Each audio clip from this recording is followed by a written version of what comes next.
जय श्री राधे दोस्तों, स्वागत है आप सभी का हमारे चैनल पर। हम सबने अक्सर सुना है कि भक्ति में बहुत शक्ति होती है, लेकिन क्या कभी आपने सोचा है कि जब एक भक्त का विश्वास अपनी चरम सीमा पर होता है तो स्वयं ब्रह्मांड की स्वामिनी हमारी लाडली श्री राधा रानी को भी अपना सिंहासन छोड़कर धरती पर आना पड़ता है। आज मैं आपको जो कहानी सुनाने जा रहा हूँ वो कहानी कोई साधारण कहानी नहीं है। यह कहानी है अटूट विश्वास की, आंसुओं की और उस परम सत्य की जहाँ राधा रानी स्वयं एक छोटी सी लड़की का रूप धारण करके अपने भक्त की लाज बचाने चली आई। वृंदावन से कुछ ही दूर एक छोटा सा गांव था। उसी गांव में माधव नाम का एक मूर्तिकार रहता था।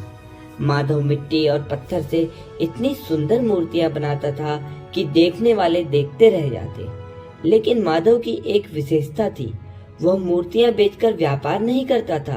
वह केवल अपनी अंतरात्मा की खुशी के लिए और ठाकुर जी की सेवा के लिए मूर्तियां बनाता था। जो कुछ रूखा सूखा मिल जाता उसी में अपना जीवन काट लेता था। माधव का एक कड़ा नियम था, वह हर रोज सुबह सुबह यमुना जी के घाट पर जाता, वहां से पवित्र मिट्टी लाता और पूरे दिन राधे राधे नाम का जप करते हुए श्री राधा कृष्ण की विग्रह तैयार करता। गांव के लोग उसे पागल कहते थे। लोग कहते, माधव इतनी कला है तुझ में, अगर शहरों में जाकर मूर्तियां बेचेगा तो सोने के महलों में रहेगा। पर माधव मुस्कुरा कर कहता, महल लेकर क्या करूंगा भाई, मेरी लाडली जी ने रहने के लिए कुटिया दी है, नाम जपने के लिए रसना दी है और रूप निहारने के लिए ये दो आंखें दी है। मुझे दुनिया के किसी वैभव की भूख नहीं। दिन बीतते गए और माधव की उम्र भी ढलने लगी। अब उसके हाथों में वो पहले जैसी ताकत नहीं रही, लेकिन उसकी आंखों में अपनी किशोरी जी के लिए जो प्रेम था वो समय के साथ और ज्यादा गहरा होता रहा। कहते हैं ना कि भगवान अपने सबसे प्यारे भक्त की परीक्षा जरूर लेते हैं। माधव के जीवन में भी वो घड़ी आ गई। उस इलाके के राजा ने पूरे राज्य में ढिंढोरा पिटवाया कि इस बार शरद पूर्णिमा के पावन अवसर पर राजमहल के मंदिर के लिए श्री राधा रानी जी की एक ऐसी दिव्य विग्रह की आवश्यकता है जिसे देखकर साक्षात भगवती का आभास हो। राजा के सिपाही माधव की कुटिया पर भी पहुंचे। उन्होंने माधव से कहा, हे मूर्तिकार, राजा का आदेश है, तुम्हें शरद पूर्णिमा से पहले राधा रानी की सबसे सुंदर मूर्ति तैयार करनी होगी। अगर मूर्ति राजा को पसंद आई तो तुम्हें 100 सोने की मुद्राएं मिलेंगी, लेकिन अगर मूर्ति समय पर तैयार नहीं हुई या राजा को पसंद नहीं आई तो तुम्हें राज्य से बाहर निकाल दिया जाएगा और तुम्हारी कुटिया छीन ली जाएगी। माधव ने हाथ जोड़कर कहा, मैं तो अपनी लाडली जी का तुच्छ सा सेवक हूँ, जैसी उनकी इच्छा। अब माधव दिन रात एक करके मूर्ति बनाने में जुट गया। दिन बीतते गए। शरद पूर्णिमा में केवल 3 दिन बचे थे। माधव ने अपनी जिंदगी की सबसे सर्वश्रेष्ठ कारीगरी दिखाई।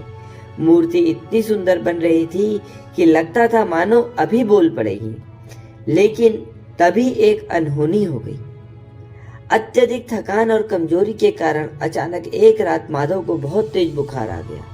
उसके हाथ पैर कांपने लगे, वह चाहकर भी उठ नहीं पा रहा था। मूर्ति का सबसे मुख्य हिस्सा राधा रानी के चेहरे के नैन नक्श और उनकी मुस्कान का काम अभी बाकी था। माधव बिस्तर पर पड़ा तड़प रहा था। वह रो रो कर कह रहा था, हे किशोरी, हे मेरी लाडली, अगर यह मूर्ति अधूरी रह गई तो राजा मुझे यहाँ से निकाल देगा। मैं इस ब्रजभूमि को छोड़कर कहाँ जाऊंगा।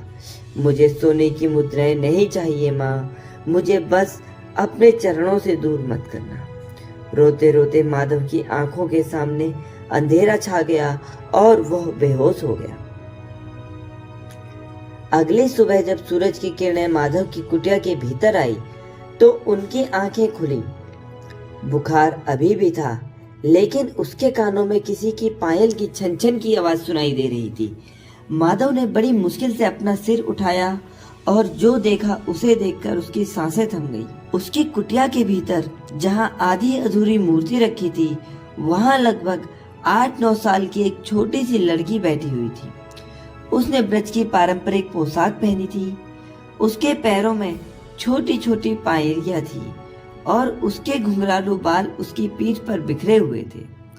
वह लड़की अपने नन्हे नन्हे हाथों में छेनी और ब्रश लेकर बड़े ध्यान से मूर्ति को संवार रही थी। माधव के मुंह से आवाज निकली, बेटी तुम कौन हो और इस सुबह सुबह मेरी कुटिया में क्या कर रही हो?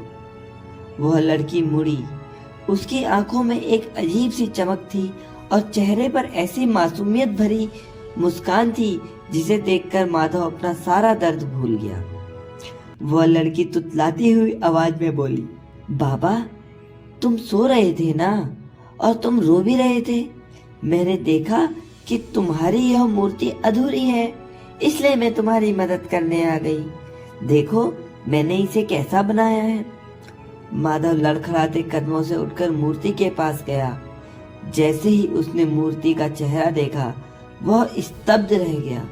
मूर्ति के चेहरे पर जो करुणा, जो ममता, जो अलौकिक मुस्कान थी, वैसी मुस्कान कोई इंसानी हाथ कभी बना ही नहीं सकता था।